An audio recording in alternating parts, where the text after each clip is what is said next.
पणस तरकारी को आहुरी स्वादिष्ट एवं सुंदर करने पाई किछि सहज एवं प्रभावशाली रोषेई टिप्स। 1.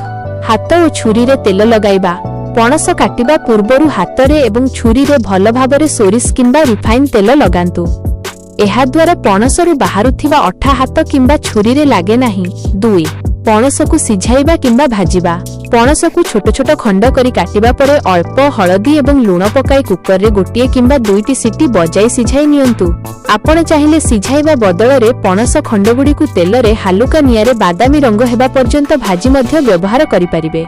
भाजिले एहार स्वाद बहुत बढ़ी जाए। 3. मसला प्रस्तुति।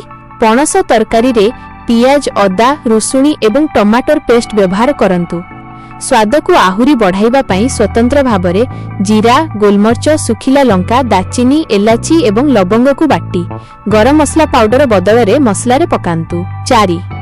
आलूर व्यवहार। पणस तरकारी रे अल्प आलू पणस आकार रे काटी पकाइले तरकारी रो ग्रेवी बहळा हेबा सहित स्वाद मध्य बहुत भल लागे। आलू को प्रथमे अल्प भाजी रखी पणस सहित मिसाई पारिबे। 5.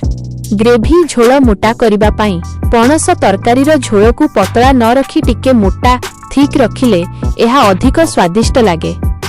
एथिपाई मसला कसिबा समय रे अल्प काजू पेस्ट किंबा भजा चना गुंड मध्य मिसाई पारिबे। 6. शेषरे मसला एवं धनिया पत्र। तरकारी प्रस्तुत होई जिबा परे सबुठारु शेषरे अल्प गरम मसला गुंड एवं परिमाण रे कटा धनिया पत्र पकाई घोड़ाई दियंतु।